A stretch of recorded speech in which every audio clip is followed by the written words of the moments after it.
क्या चल रहा था बैठो? अच्छा, कार्य चल रही थी अपने ना इसमें प्रबंधन के कार्य। कुछ इंपॉर्टेंट जो कार्य थे जहां से क्वेश्चन बनते हैं उनके बारे में हम बात कर रहे थे। जैसे एक लिखा हमने नियोजन। नियोजन का बताइए जल्दी से। नी प्लस योजन। नी मानी निश्चित, योजन मानी रूपरेखा, किसी कार्य की या किसी उद्देश्य प्राप्ति की निश्चित रूपरेखा बनाना। दूसरा संगठन।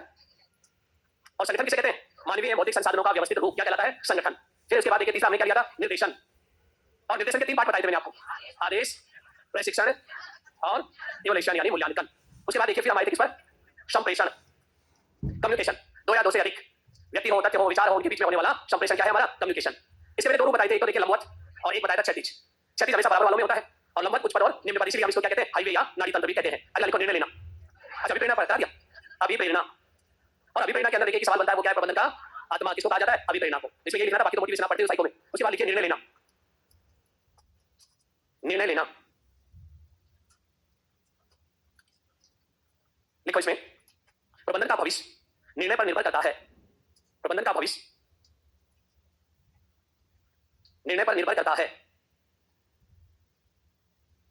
निर्णय का अर्थ, निर्णय का अर्थ उपलब्ध विकल्पों में से, उपलब्ध विकल्पों में से सर्वश्रेष्ठ विकल्प का चुनाव करना। उपलब्ध विकल्पों में से सर्वश्रेष्ठ विकल्प का चुनाव करना, यानी जो भी हमारे पास विकल्प हो उन विकल्प में से बेस्ट विकल्प को चुनना क्या है? निर्णय लेना। तो ये तो देखिए हमारे इसके अंदर कुछ इंपॉर्टेंट थे, नियोजन, संगठन, निर्देशन, संप्रेषण, अभिप्रेरणा और निर्णय लेना। इनके अलावा देखिए एक और महत्वपूर्ण है समन्वय, कोऑर्डिनेशन। लिखो अगला, समन्वय। कोऑर्डिनेशन, समन्वय। समन्वय किसे कहते हैं? ये तो सिंपल सा वर्ड है, बैलेंस करना। क्या बैलेंस करना? प्रबंधन के क्षेत्र में किस चीज को बैलेंस करते हैं हम, वो बताइए। ऑर्गेनाइजेशन तो अपने आप में ही है, ऐसे मत बोलो क्योंकि यहाँ एक शब्द का अर्थ है देखिए अलग अलग। स्टाफ में कोऑर्डिनेशन बिठाना, वेरी गुड, यानी मानवीय संसाधनों। अब आप देखिए एग्जांपल देखो, स्कूल के अंदर देखिए 2 लाख रुपए में खेल का एक ट्रैक बनाया बच्चों के लिए, या हम ये मैदान बना दिया बहुत शानदार। अब उस खेल के मैदान में प्रिंसिपल साहब बच्चों को खेलने नहीं देते। उस मैदान में कहते हैं कि ट्रैक खराब हो जाएगा, पुस्तकालय बनाएंगे, पुस्तकें पढ़ने नहीं देते बच्चों को, ये पुस्तकें फाड़ देंगे बच्चे। क्या मानव भौतिक संसाधनों में समन्वय है? नहीं है। तो देखिए अगर ट्रैक खराब होगा या मैदान खराब होगा फिर बन जाएगा। यूटिलाइज तो हो जिसके लिए बनाया है। लाइब्रेरी में किताबें देखिए पढ़ेंगे बच्चे तो फटेंगी भी, पुरानी भी होंगी, उसकी जगह नई भी आएंगी।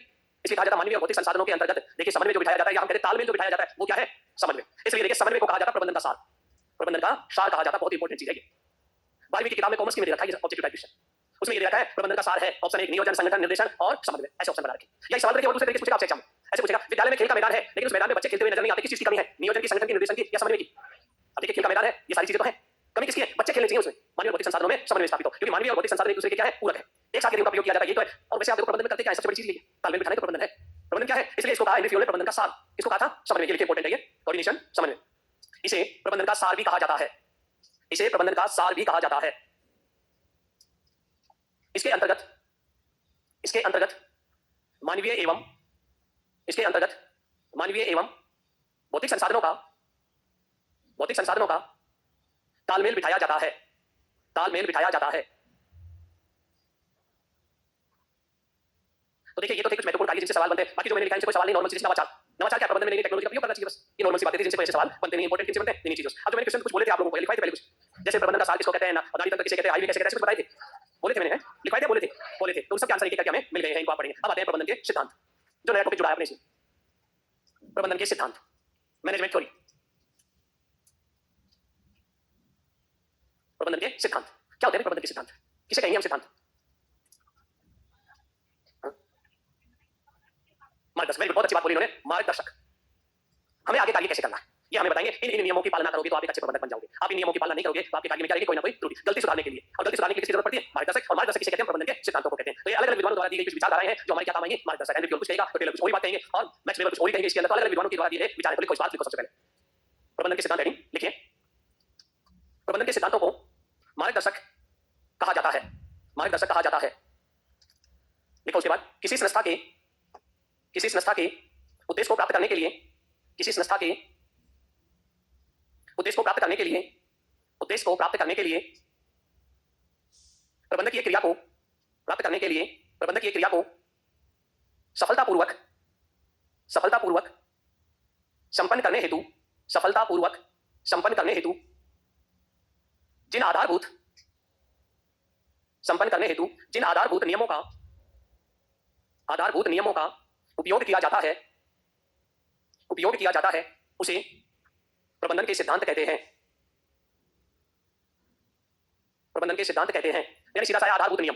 और आधारभूत नियम किसके लिए? लक्ष्य प्राप्ति के लिए आपको जो भी प्रबंधन की क्रियाएं करनी पड़ती है, वह प्रबंधन के लिए और सरल से रूप में शांत हो। देखिए सिद्धांतों के आधार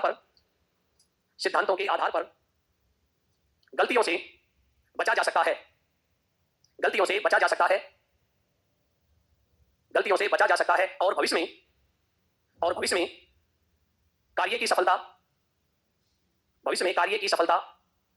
की कल्पना की जा सकती है, कार्य की सफलता की कल्पना की जा सकती है। यानी सीधा सा है, इनकी यदि हम पालना करेंगे तो देखिए त्रुटियों को क्या कर लेंगे हम, दूर करेंगे। देखिए हमारी जो भी त्रुटि है, कमियां हैं, गलतियां हैं, और कार्य कैसा होगा हमारा भविष्य में सफल होगा। और इन्हीं बातों को लेकर हम इनको क्या कहते हैं, मार्गदर्शक भी कहते हैं। किनको? सिद्धांतों को। तो सिद्धांतों का देखिए कौन कौन से सिद्धांतों का वर्गीकरण किया गया 3 प्रकार से। तो लिखिए आप अपने इसमें सिद्धांतों के प्रकार या वर्गीकरण। अध्ययन की दृष्टि से या विचारधाराओं की दृष्टि से 3 भागों में बांटा गया इनको। पहले सिद्धांत आते परंपरागत सिद्धांत। दूसरा देखिए नव परंपरागत सिद्धांत, और फिर आते हैं आधुनिक सिद्धांत। 3 भागों में बांट दिया देखिए हमने, परंपरागत, नव परंपरागत और आधुनिक। सबसे पहले देखिए परंपरागत में कौन कौन सी थ्योरी आती हैं जिनको हम पढ़ेंगे। देखिए एक आता है इसमें सबसे पहले एफ डब्ल्यू टेलर का सिद्धांत, वैज्ञानिक प्रबंधन का सिद्धांत। वैज्ञानिक प्रबंधन पहला। दूसरा आता है प्रशासनिक प्रबंधन का सिद्धांत। पहला वैज्ञानिक, दूसरा कौन सा है? प्रशासनिक प्रबंधन का सिद्धांत। यह हेनरी फ्योल का है। तीसरा आता है नौकरशाही, ब्यूरोक्रेसी, नौकरशाही का सिद्धांत। ये 3 सिद्धांत थे देखिए परंपरागत। इस सिद्धांत के जनक याद करने की दृष्टि से शॉर्ट में याद करें एफ डब्ल्यू टेलर। इस सिद्धांत के देखिए जनक है हेनरी फ्योल। नौकरशाही के मैक्स वेबर, ये जर्मन थे, ये फ्रांसीसी थे, ये अमेरिकन थे। तो थोड़ी सी जानकारी यहां पर सिद्धांतों में क्या है वो तो पढ़ेंगे जब देखेंगे, लेकिन तुलनात्मक रूप से मोटी-मोटी जानकारी हम यहां देखते हैं, अमेरिकन, फ्रांसीसी और जर्मन। फिर आता है नव परंपरागत। परंपरागत में देखिए सबसे ज्यादा जोर दिया गया भौतिक चीजों पर। मानवीय चीजों पर जोर नहीं दिया गया, किस पर दिया गया? भौतिक संसाधनों का प्रबंधन करना ही प्रबंधन कहलाता था उस जमाने में। लेकिन बाद में एक विचारधारा आई, मानवतावादी विचारधारा, मानव का व्यवहार, मानव का दृष्टिकोण से, मानव के संबंधों को ध्यान में रखने के लिए। तो इस विचारधारा का जन्म होता है 1940 के आसपास, और यहाँ प्रबंधन करना शुरू किसका कर दिया? मानव का। यहाँ प्रबंधन किसका होता था? संसाधनों का। तो यहाँ संसाधन कौन से? भौतिक, और यहाँ भी संसाधनों का प्रबंधन लेकिन मानवीय संसाधन। इसलिए इसमें 2 विचारधाराएं आती हैं मानवीय विचारधाराओं। एक तो मानव का देखिए व्यवहार और एक मानव का संबंध। मानव संबंध कौन थे इसके जनक? मानव संबंध के देखिए बारे में बताने वाले पॉलिटिकल वाले तो जानते भी होंगे, उनके लिए चलता है, पब्लिक एडमी भी चलता है। मानव संबंध उपागम जॉर्ज एल्टन मेयो। कौन थे? Elton Mayo. और मेयो का देखिए जन्म तो हुआ था कहां पर? ऑस्ट्रेलिया में, लेकिन काम किया उन्होंने हार्वर्ड विश्वविद्यालय यूएसए के अंदर। तो मानव संबंध की विचारधारा जो दी गई थी किसके द्वारा थी? मेयो द्वारा। दूसरा देखिए इसमें विचारधारा था मानव का व्यवहार, और मानव के व्यवहार पर किसी एक व्यक्ति का नहीं था, यहाँ कई लोगों के हैं। चेस्टर बर्नार्ड है, हर्बर्ट साइमन है और फॉलेट है, ऐसे कई लोगों के हैं। हर्बर्ट साइमन, चेस्टर बर्नार्ड, मेरी फॉलेट। ये देखिए यहाँ मानव व्यवहार से संबंधित विचारधारा है। यहाँ मानव संबंध के सिद्धांत और यहाँ मानव व्यवहार। इन्होंने मानव के संबंध एक दूसरे व्यक्तियों के बीच में जो रिलेशन है उनको महत्व दिया। इन्होंने देखिए कहा कि संबंध नहीं, संबंध तो भाई व्यवहार करते हैं, मानव का व्यवहार जो सबसे अच्छा व्यवहार करेगा वो व्यक्ति को देखिए ज्यादा महत्व दिया, वो सबसे अच्छा प्रबंधन कर सकता है। फिर आते हैं आधुनिक। यहाँ एक नई युग आ गया था, मात्रात्मक क्रांति। नाम सुना हो आपने, क्योंकि जितने भी सामाजिक विज्ञान के जो विषय होते थे सब में गणित का प्रयोग हो गया, तो उसे नाम दिया जाता है मात्रात्मक क्रांति। यानी हर चीज को गणित के आधार पर सॉल्यूशन करना शुरू कर दिया। स्टैटिस्टिक्स विधियों का प्रयोग होना शुरू हो गया था इसमें आधुनिक विचारधारा में। लेकिन फिर भी इसमें देखिए सबसे पहले आपने नाम सुना होगा system approach, input process output. नाम सुना होगा सिस्टम अप्रोच, जो आपके उसमें भी है लास्ट वाली यूनिट में, प्रणाली उपागम। जिसमें 3 चीजें होती हैं, इनपुट प्रोसेस आउटपुट एटमॉस्फेयर, क्योंकि इसके ऊपर किसका प्रभाव पड़ता है? वातावरण, जिसे हम फीडबैक भी कहते हैं। तो यहाँ देखिए जो सिद्धांत आता है उसका नाम है प्रणाली, सिस्टम अंग्रेजी में। और प्रणाली को हम कहते हैं तंत्र भी कहते हैं, या व्यवस्था भी कहते हैं प्रणाली को। व्यवस्था सिद्धांत कोई एक व्यक्ति जनक नहीं था इसमें, इसलिए हम जनक का नाम नहीं लिखेंगे। दूसरी थ्योरी देखिए इसमें आती है कंटिजेंसी, आकस्मिकता। कौन सा आता है? आकस्मिकता का। देखिए वो कहते हैं कि कोई सिद्धांत पूर्ण नहीं है, ये अवसर की बात है, उस समय जो आपको देखिए उचित लगता है वो निर्णय आप ले लेते हैं। ये क्या है? आकस्मिकता। तो प्रणाली, व्यवस्था और आकस्मिकता का सिद्धांत, कंटिजेंसी। बताइए इस वर्गीकरण के थोड़ा सा वर्गीकरण बना लीजिए, फिर हम एक-एक करके इसमें पढ़ेंगे जो अपने जो सिद्धांत दिए गए हैं, और एक-एक की बात करेंगे हम। अभी तक कोई सवाल नहीं पूछे गए हैं यहाँ से, क्योंकि पिछली बार नया टॉपिक लगा था, पिछली बार सवाल नहीं आया। पहले बता रहा हूं कि ये सोचे कि ये तो नहीं पढ़ेंगे। अब जो सवाल बनेगा सबसे पहले उथला उथलाई बनेगा आपका, क्योंकि आपके टेस्ट नहीं होती है क्वेश्चनों की। तो उतले सवाल क्या है? वैज्ञानिक प्रबंधन का सिद्धांत किसने दिया? प्रशासनिक किसने दिया? नौकरशाही किसने दिया? मानव व्यवहार की बात कहने वाले कौन थे? और मानव संबंधों की बात किसने कही? पहले तो हमें, और एक सवाल यहीं से बनता है, निम्नलिखित में से कौन सा परंपरागत नहीं है, कौन सा परंपरागत है? ये भी सवाल बनता है, देखो यहीं से सारणी से बनता है। इन 3 को छोड़ के यहाँ से ये दे दो चौथा, पूछ लेता है बताओ परंपरागत सिद्धांत नहीं है। या इनमें से देखिए इन सारों तीनों ये दे रहे हैं, इनमें से मानव व्यवहार, निम्नलिखित में से नव परंपरागत सिद्धांत कौन सा है? तो इनमें से देखिए 3 तो नहीं होंगे, चौथा जो होगा उसका क्या हो जाएगा? ऐसे सवाल बनेंगे पहले शुरुआत में। तो अब देखिए हम शुरुआत करते हैं यहाँ से, एक-एक को पढ़ना शुरू कर दिया होगा सबने। कितने भागों में बांटा सिद्धांतों को? 3। सबसे पहले किस पे जोर दिया गया था इसमें? ऐसे लिख लेना था, याद रह जाए, भौतिक चीजों पर। किस पर जोर दिया? भौतिक संसाधनों पर। यहाँ आते आते हम किस पे आ गए? मानवीय संसाधनों पर। और ये आधुनिक विचारधारा कहते हैं ना तो ये अच्छा है ना ये अच्छा, दोनों में तालमेल है, और वो क्या है? एक सिस्टम है, एक मशीन की तरह काम करते हैं, एक सिस्टम की तरह बात कही। इसलिए याद रखना पहले भौतिक संसाधन, 3 विचारधाराएं, उसके बाद मानवीय, मानव का व्यवहार और मानव के संबंध रखने की आवश्यकता नहीं। मानव में 2 चीजें, मानव का संबंध और मानव का व्यवहार। चलो अब एक एक को लिखते हैं, हेडिंग डालो भी। इसको छोड़ दो, स्टोरी पढ़ने में अगर थोड़ा सा बड़ा है तो कोई बात नहीं, अगर ज्यादा बढ़ गया छोड़ दो, एक सिद्धांत पर अलग पढ़ेंगे, याद करने में भी सहूलियत रहेगी आप लोगों के। हां देखिए सबसे पहले आता है वैज्ञानिक प्रबंधन का सिद्धांत। वैज्ञानिक प्रबंधन सिद्धांत, एसएमटी। एसएमटी क्या है? साइंटिफिक मैनेजमेंट थ्योरी, एसएमटी कहते हैं इसको शॉर्ट में। और देखिए उतार लेना बाद में, पहले देखिए मैं इसमें बताऊंगा क्या क्या पढ़ेंगे एक सिद्धांत में। देखो पहले हम एक मेंटल इमेज बनाएंगे, हमारे मस्तिष्क पटल एक तो पढ़ेंगे परिचय कि भाई इसका जनक कौन है, उसके बारे में जानेंगे। दूसरा देखिए उसका सिद्धांत क्या है, कितने सिद्धांत दिए उसने। तीसरा देखिए दो विचारधारा बड़ी फेमस है, एक है सोल्डरिंग, क्या है सोल्डरिंग, दूसरा शब्द है मानसिक क्रांति, मेंटल रिवोल्यूशन, मानसिक क्रांति। और उसके बाद देखिए अगर हम इसकी देखें तकनीक, जो इस लेवल पर नहीं आते, टेक्निक्स टूल्स क्या है कि मैनेजमेंट कैसे किया जाए, कौन कौन सी तकनीक है, ये सारी चीजें आती है। देखिए कोई भी एक सिद्धांत है अपना, इस सिद्धांत में ये सब चीजें, अब हमें इन चीजों को पता लिखने से हो गया कि ये चीजें हम पढ़ेंगे। जब कोई भी चीजों को जब आप खुद जब देखिए घर पे पढ़ो ना, तो आप ये क्या करो कि टॉपिक पे मुझे पढ़ना क्या है, मेंटल इमेज बनाया करो। पता है बहुत बड़े विद्वान थे अनिल केसरी, जिसने इंडियन और वर्ल्ड के एटलस निकाला के बहुत ही बारीकी से निकाल रखी है, अनिल केसरी की जो एटलस आती है सबसे अच्छी आती है। अब आप देखिए उस व्यक्ति ने क्या किया कि लोगों के मन में एक इमेज बनाने की कोशिश की कोई भी चीज की, और मुझे सबसे अच्छी लगी उनकी बात, उसी चीज को मैं फॉलो करता हूं। सबसे पहले आप देखिए कोई भी सरल से सरल चीजों को लिखवाता हूं, उसका डिस्प्ले ज्यादा करता हूं, क्योंकि इन चीजों से बनती है इमेज। और घर पे भी जब आप बैठो तो देखिए 180 रुपए में पैसे का 70 जीएसएम का A4 साइज का पेपर कितनी आ जाएगी आपकी, और 100 रुपए के पेन लिया ना तो 10 रुपए के आते हैं, 10 पेन का बंडल आएगा। खूब बनाना, खूब लिखना, सारे खत्म नहीं हो जाए जब तक छोड़ना नहीं हो, प्रति कितना यूज करना है उनको। इतनी ज्यादा इमेज बनाओ, इतना ज्यादा लाइनें खींचोगे, आपके मस्तिष्क में उतनी लकीरें खींची जाएंगी, मेरा अनुभव है। और जितना आप वर्बली पढ़ते जाओगे उतने जल्दी भूलते जाओगे आप। एक टाइम पे ऐसा लगेगा वर्बली याद है, लेकिन 2 सप्ताह बाद या 6 महीने बाद या महीने बाद देखोगे ऐसा लगेगा तो नई चीजें, लेकिन जहां लकीरें खींची थी ना आपने वो रिकॉल हो जाती है। मैं अपने खुद के अनुभव बता रहा हूं कि मुझे ये चीजें कैसे याद होती थी। जब मैं पढ़ता था तो देखिए मैं हमेशा एक तरीका अपनाता था, चीजों को इस तरह से बनाता था कि वो मस्तिष्क में छप जाए, जो कि तो छप जाया करती थी किताब। उसके लिए हमें क्या करना पड़ता है, अपने तरीके बनाने पड़ते खुद को। तो ये आजकल ने कंसेप्ट चालू कर दिया है, टीचिंग के जो आते हैं ना अप्रोच, उनमें एक आती है मेंटल इमेज वाली, मानसिक मानचित्र जिसे हम कहते हैं। ये तो है मानचित्र, इसलिए तो मैंने बनाया था केवल आपको बताने के लिए, बाकी आपकी मर्जी है पढ़ते कैसे। तो सबसे पहले क्या पढ़ेंगे हम, परिचय की बात करते हैं। तो देखिए लिखो हेडिंग डालो परिचय। परिचय में लिखो जनक, जनक या पिता या फादर या प्रतिपादक। नाम लिखो फ्रेडरिक विंसलो टेलर, जिसे शॉर्ट में क्या कहते हैं FW Taylor, Frederick Winslow Taylor. दूसरा परिचय लिखो इसका नाम के बाद, ये अरे अभी विंसलो टेलर। दूसरा लिखिए मैकेनिकल इंजीनियर, मैकेनिकल इंजीनियर। कहां पर थे, 2 कंपनी में, बेथलेहेम व मिडवेल, मिडवेल स्टील कंपनी। कहां पर थी ये, यूएसए में थी ये कंपनी,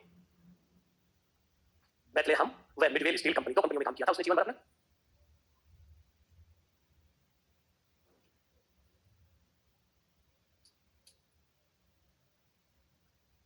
एक नियम सुना होगा आपने, ये इनका क्या होगा परिचय। अब हम बात करते हैं नियम सुना होगा आपने, अंगूठे का नियम।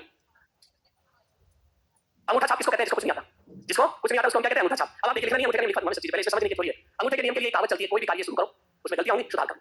ये काम तो कोई भी कर सकता है, टेलर कहते थे। किसी काम को शुरुआत करो तो उसमें क्या होंगी, गलतियां होंगी, और गलतियों का सुधार करते जाओ। ये मैनेजमेंट नहीं है। मैनेजमेंट वो है जिसमें गलती नहीं हो। मैनेजमेंट क्या है, जिसमें त्रुटि नहीं हो और पहली बार में सही काम होना चाहिए। अगर आप देखिए काम शुरू करते हैं उसमें गलतियां करते हैं, फिर इंप्रूवमेंट करते जाते हैं, फिर गलती करते हैं, फिर इंप्रूवमेंट, बोलिए क्या मैनेजमेंट है।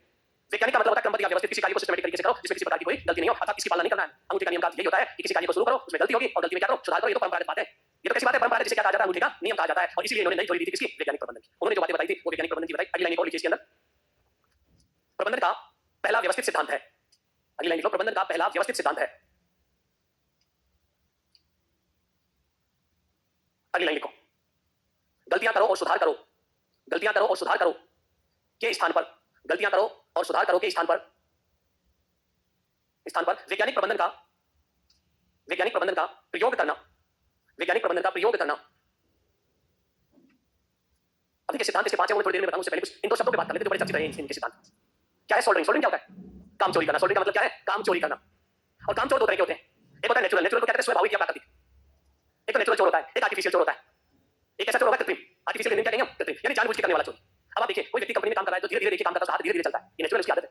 आप में से बहुत सारे जो धीरे धीरे लिखते हो कहां है, आपके साथी वो कहां है, अच्छा इधर बैठे। अच्छा ये धीरे धीरे लिखते हैं तो धीरे धीरे लिखना क्या है, आदत है। ये तो काम चोरी नहीं है, ये आदत है। अच्छा आज घर के ऊपर काम हो गया आपको, आप कंपनी में चले काम करने के लिए, अब वहां जाकर देखिए आप रात में सोए नहीं, दिन में तो नींद की चपकी आएगी, काम करते अचानक से चपकी आ जाना, ये कैसी है, नेचुरल बात है।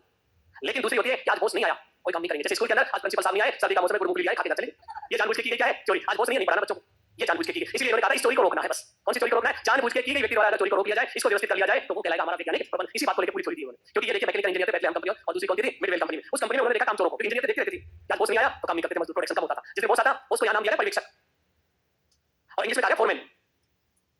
और ये फोरमैन ऐसे होता है जैसे नरेगा का मेट हो, नरेगा जानते मेट को, नरेगा की पहले फौज होती थी, वो काम करने जाते, काम नहीं करते, पूरे दिन बैठ के आ जाते, यानी जानबूझ के की हुई चोरी थी उनकी। और जब वो मैट बिठा दिया, मैट को टारगेट देता 10 फीट का खड्डा खोदना है, तभी अटेंडेंस लगेगी, नहीं लगेगी शाम को। अब वो मैट क्या था, पर्यवेक्षक हो गया उनका, फोरमैन का काम कर रहा है कि हां मैं काम आपके देखूंगा। इसी तरह से प्रिंसिपल या वाइस प्रिंसिपल होना चाहिए, कोई तो काम ले हमसे, जो नीचे अधिकांश कर्मचारी हैं, ये तो क्या करेंगे, सोल्डरिंग करेंगे। और सोल्डरिंग को रोकना है, वही साइंटिफिक मैनेजमेंट। लिख लो इस शब्द का अर्थ, सोल्डरिंग, सोल्डरिंग काम चोरी। सोल्डरिंग का क्या है, काम चोरी। सोल्डरिंग 2 प्रकार की बताई गई, सोल्डरिंग 2 प्रकार की बताई गई, 2 प्रकार की बताई गई। नंबर 1 प्राकृतिक सोल्डरिंग, प्राकृतिक सोल्डरिंग, इसे स्वाभाविक भी कहा जाता है, इसे स्वाभाविक भी कहा जाता है। जैसे थकान, जैसे थकान, धीरे धीरे काम करना, धीरे धीरे काम करना। दूसरी चोरी का नाम लिखो व्यवस्थित, सिस्टमेटिक सोल्डरिंग। व्यवस्थित सोल्डरिंग, सिस्टमेटिक, जानबूझकर की गई। इसमें टेस्ट करके लिखो जानबूझकर कार्य की चोरी करना, जानबूझकर कार्य की चोरी करना। और टेलर इसी चोरी को रोकना चाहते थे। लिखो आगे, जानबूझकर की गई चोरी, टेलर इसी को रोकना चाहते थे।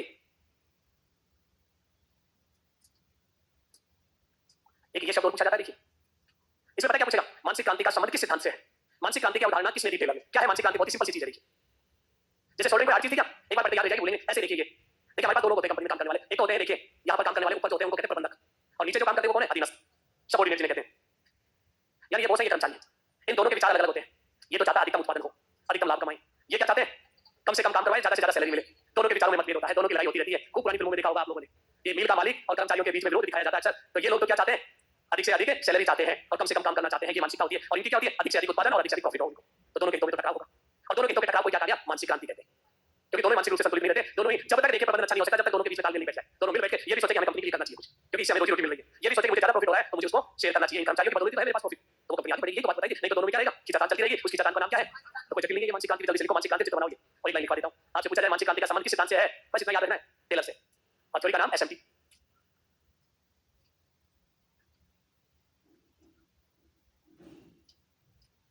कल के लिए रखना, आज काफी कमाए हैं, कल के लिए रखना है ना, काफी कमाए। लिखो ये एक लाइन लिखो, डायग्राम बन गया। अरे प्रबंधक का मतलब है मालिक। घर पे याद रह जाए, बस समझ में आ जाए। ये कौन है? कार्मिक, काम करने वाले, मजदूर। और लिखो सरल भाषा में लिखो, तो अधीनस्थ, कार्मिक, प्रबंधक, मालिक। मालिक लिखो एक लाइन लिखो इसमें, श्रमिक व श्रमिक, मजदूर, कार्मिक, श्रमिक व मालिकों के दृष्टिकोण दृष्टिकोण तथा विचारधाराओं में, दृष्टिकोण तथा विचारधाराओं में श्रमिक व मालिकों के दृष्टिकोण तथा विचारधाराओं में आमूलचूल, रेडिकल, आमूलचूल परिवर्तन। इसे कहा जाता है रेडिकल। इंग्लिश में क्या कहते हैं? आमूलचूल परिवर्तन होते हैं, उनको क्या कहते हैं? रेडिकल कहते हैं। तो लिखिए इसके अंदर, देखिए सिंपल सी बात है, श्रमिक व मालिकों के दृष्टिकोण विचारधाराओं में आमूलचूल परिवर्तन को मानसिक क्रांति कहते हैं। रेडिकल, आमूलचूल परिवर्तन को मानसिक क्रांति कहा गया है। मतलब उन्हें उठापटक मसला विचारों की दृष्टिकोण लिखा है और विचारधारा बता दो कि इसकी विचारधारा क्या है और इसकी विचारधारा क्या है। दोनों अलग अलग है, दोनों में तालमेल नहीं बैठता, इसलिए प्रबंधन नहीं हो पाता। और कई बार आप देखो कि कंपनी बंद हो जाती है, बहुत बड़ी बड़ी इंडस्ट्री एरिया डेवलप होते हैं, बड़ी बड़ी कंपनियां लगती हैं, लेकिन दोनों में तालमेल नहीं होने के कारण उनके तालमेल लग जाते हैं। देखिए आपने ऐसी बहुत सी जगह मिलेंगे आपको, खंडर फैक्ट्री क्यों होगी अचानक से। जैसे हमारे राजस्थान का सबसे बड़ा एरिया है, जो एग्जांपल दिया जाता है अलवर का औद्योगिक केंद्र, मत्स्य एरिया डेवलप किया था राजस्थान सरकार ने सबसे बड़ा, बड़ी बड़ी दिल्ली के कम था, परिवहन की अच्छी सुविधा थी, लेकिन वो बंद हो गया, खत्म हो गई वो कहानी। को जमाने में इतने बड़े लेवल पर काम हो रहा था, उसके ऊपर खत्म क्यों हो गया? उसका एक कारण था खत्म होने का। वहां के जो मजदूर थे, जो श्रमिक थे, मनमानी करने लगे, गैंग बनाना शुरू कर दिया, आज यहाँ हड़ताल कर दिया, यहाँ कर दी, लोगों ने देखा परेशान करेंगे यहाँ के लोग, ये लेबर कोई काम की नहीं है। और वहां से सारे लोग निकल के बड़ी बड़ी कंपनियां जिन्होंने जमीन वगैरह सब छोड़ चले गए, दूसरी जगह चले गए जहां लेबर शांति से काम करती है। ये चाहते हैं देखिए सबसे ज्यादा ये लोग, इसलिए खत्म हो गया। नहीं तो हमारे राजस्थान का सबसे बड़ा औद्योगिक कॉरिडोर डेवलप हो रहा था, लेकिन खत्म हो गया। उसके बाद फिर ये नीमराना भिवाड़ी वाला जो औद्योगिक केंद्र बाद में बने हैं छोटे छोटे, सबसे बड़ा मास्टर प्लान राजस्थान का वही था, उसका था मत्स्य औद्योगिक केंद्र, कुछ ऐसे नाम था। क्योंकि अलवर और ये एरिया को मत्स्य कहते हैं, तो उसी के नाम पर इसका नाम पर अलग लिखो। इसके सिद्धांत लिखो एसएमटी। एसएमटी कितने सिद्धांत है? 5। वही सिद्धांत में 5 बातें सिंपल सिंपल सी। कहीं आप ये देखेंगे आपको टेक्निकल थ्योरी बताएंगे, थ्योरी नहीं, मैंने पहले मार्गदर्शक की क्या है, नियम है, वो 5 बातें याद रखनी है हमें। लिख लो आप, हिंदी में लिखना चाहें तो वैज्ञानिक प्रबंधन के सिद्धांत, और इंग्लिश में क्या कहते हैं? SMT, scientific management theory. Number 1 पहला सिद्धांत लिखो।